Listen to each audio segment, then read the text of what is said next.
Coucou les graines de joie, bonjour, bonjour. En ce beau dimanche ensoleillé, bienvenue dans notre 3e jour du défi des 90 jours pour oser être soi. Alors aujourd'hui, je crois que j'ai envie de vous parler effectivement de l'actualité, de ce qui vient de se passer et l'échange que j'ai eu avec une amie là, il y a un petit peu moins d'une heure. Et une envie de montrer et de remettre l'accent sur le fait que c'est important de prendre du temps pour soi. Et que c'est une manière de s'honorer, de se célébrer. Et même, je dirais, si au départ ça peut faire un peu peur, c'est vraiment important de prendre ce temps de connexion, ce temps qu'on peut voir parfois comme de la solitude ou de l'isolement quelque part. Et ben, en fait, c'est quand on commence à goûter à ça, à l'apprécier, à aller prendre ce temps pour aller dans nos profondeurs, et bien après, on ne peut plus s'en passer parce que c'est très très nourrissant. Et donc j'avais une discussion avec une amie là tout à l'heure qui traverse une période difficile, une période de séparation. Et je crois dans ces moments-là où on a l'impression un peu d'être dans la machine à laver en mode essorage, c'est vital en fait pour moi de se reconnecter à soi et d'oser prendre ce temps pour soi, même si de l'extérieur, les gens ne vont pas forcément comprendre parce que c'est pas quelque chose de très commun, un petit peu plus maintenant, mais on a toujours tendance à faire passer les autres avant, à prendre du temps pour la famille, les amis, les enfants, etc. Et finalement, qu'est-ce qui reste comme temps pour nous, pour vraiment nous ressourcer? Et moi, je pense que c'est quelque chose que j'ai vraiment expérimenté et qui est vraiment important pour moi aujourd'hui. Même si de l'extérieur, il y a, c'est pas forcément compris parce que j'ai ce besoin, il est là et c'est un besoin à un moment donné de me cocooner, de revenir à moi, de prendre ce temps de dialogue avec moi-même finalement. Ouais, je crois que c'est vraiment ça. Et plus je prends cette habitude, je dirais, plus ça devient un automatisme positif.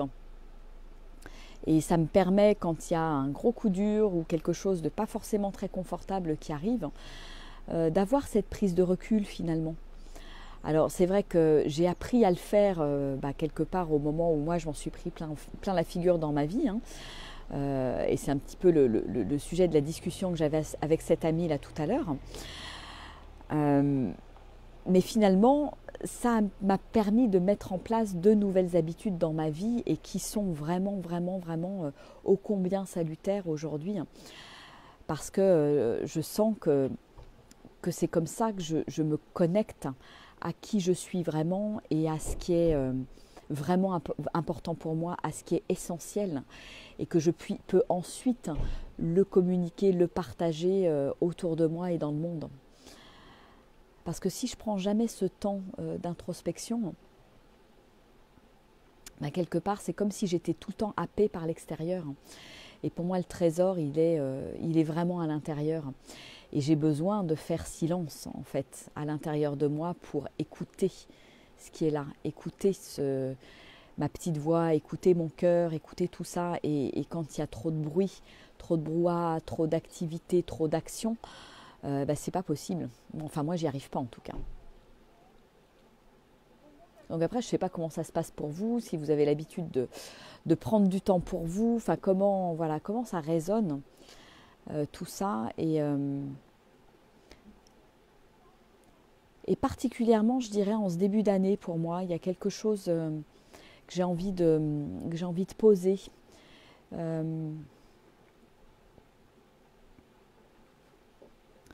J'ai envie de donner comme une direction à cette nouvelle année, à cette nouvelle décennie.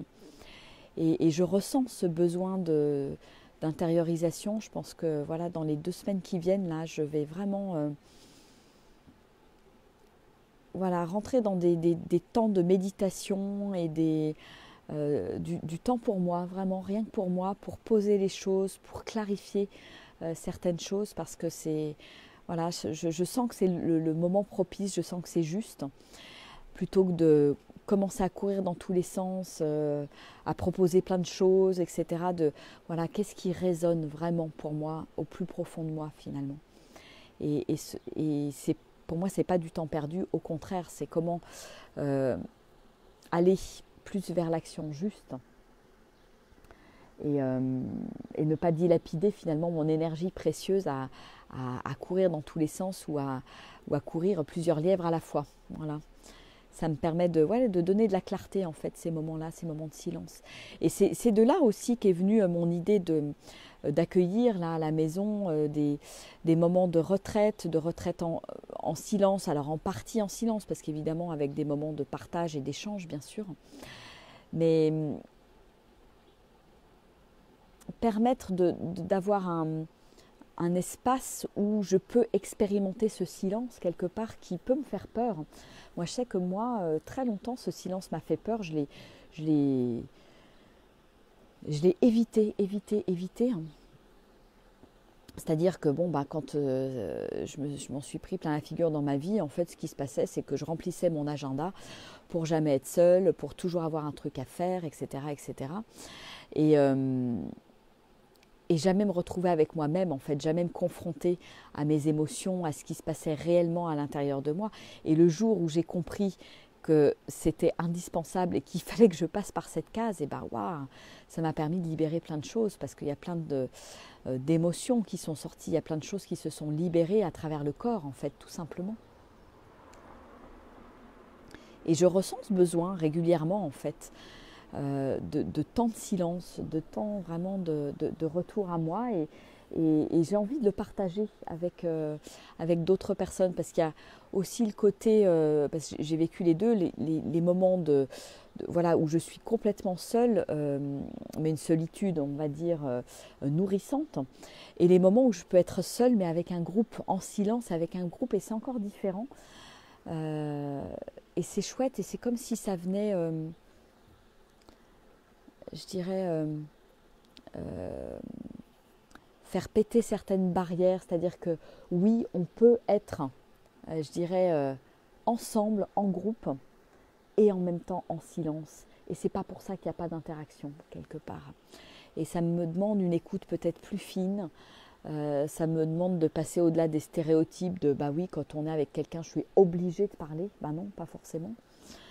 Et il se passe d'autres choses, en fait, il y a d'autres cadeaux qui s'offrent. Voilà ce que j'avais envie de partager ce matin, et pour moi c'est vraiment lié au oser être soi, oser prendre ce temps de solitude nourrissante régulièrement, oser le mettre dans mon agenda, oser poser des temps, même si voilà, il y a plein de choses à faire, il y a plein de gens que j'aurais envie de voir, etc. Voilà, c'est comment ressentir au plus profond de moi ce besoin. Bon, bah écoutez, voilà, je sais pas, coucou à tous ceux qui sont en direct. Je lirai un petit peu tous les partages et vos témoignages après coup, parce que là j'ai le soleil en pleine figure et c'est pas forcément évident. En tout cas, je vous fais des gros bisous à tous ceux qui sont en direct. Et puis ouais, partagez, témoignez de ce que vous ressentez par rapport à ça. Est-ce que la solitude, le silence vous font peur? Enfin, comment ça résonne pour vous? Est-ce que vous avez déjà expérimenté ou pas?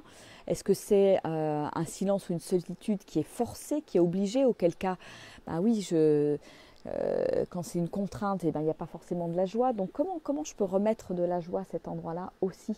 Ou en mettre, ou aller découvrir quelle joie ça me procure, cette connexion à moi-même finalement. Voilà. Bon, bah écoutez, je vous fais des gros bisous. Je vous souhaite un merveilleux dimanche. Et puis, n'hésitez pas à faire passer cette vidéo, à la partager si ça vous inspire, à faire venir des gens dans ce défi des 90 jours. Et je vous invite vraiment, vraiment, c'est votre défi de témoigner quelque part de ce qui se passe pour vous sur chacune des thématiques que je vais aborder chaque jour. Parce que c'est comme ça que vous mettez en lumière certaines choses chez vous, que vous progressez, que vous grandissez, que vous avancez. Voilà.